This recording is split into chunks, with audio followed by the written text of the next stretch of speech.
Institution, ouverture de la deuxième session ordinaire du Sénat, couplée au colloque des Sénats d'Afrique. La deuxième session ordinaire du Sénat ivoirien s'est déroulée conjointement avec le colloque des Sénats d'Afrique le jeudi 10 octobre 2024 à la Fondation Félix Houphouët-Boigny pour la recherche de la paix de Yamoussoukro, capitale politique. Dans son discours d'ouverture solennelle, la présidente de la haute chambre parlementaire Kandia Kamisoko Kamara a annoncé l'examen dans les prochaines semaines des projets de loi des finances et 4 autres projets de loi, notamment les projets de code de de la profession d'infirmière et des professions de sage-femme et de maïeuticien. Concernant les autres activités de l'institution, Madame Kandia Kamara a informé de la tenue du Forum de la diaspora du 12 au 14 novembre 2024 à Yamoussoukro avec environ 200 participants. Ce forum sera l'occasion de réfléchir sur toutes les questions en lien avec l'apport de la diaspora au plan économique et social. L'ouverture solennelle du colloque organisé autour du thème Idées du Sénat et expérience sénatoriale en Afrique a particulièrement été marquée par l'allocution du vice-président ivoirien Tiemoko Médiet Koné, représentant le chef de l'État, son Excellence M. Alassane Ouattara, au patron de la cérémonie. Il a exhorté les sénateurs à une coopération mutuelle. La diplomatie parlementaire se doit de jouer un rôle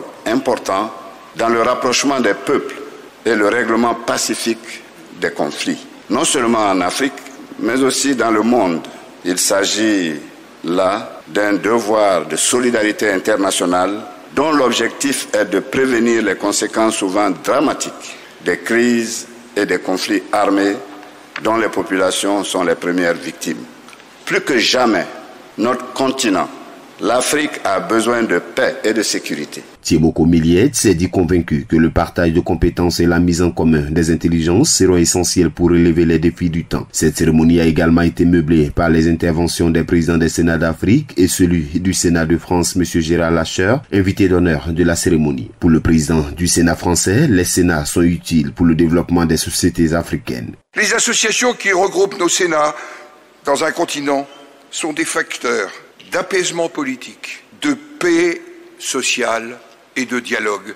C'est notre vocation. Alors, en choisissant ces lieux, Madame la Présidente, vous nous invitez collectivement à l'exigence. Au fond, mettre nos pas dans le sillage du grand homme d'État que fut Félix Houphouët-Boigny pour la Côte d'Ivoire, pour l'Afrique et pour la France. La présidente du Sénat ivoirien, Kandia Kamara, a justifié l'organisation du colloque par la nécessité de promotion et de partage d'expériences entre les différents Sénats. Le colloque des Sénats d'Afrique se présente ainsi comme un cadre privilégié de réflexion et d'échange sur les modalités de la pratique du bicaméralisme. Notons que le colloque des Sénats d'Afrique met en avant tous les pays qui ont en commun le bicaméralisme. Il a été marqué par des panels de haut niveau et des conférences.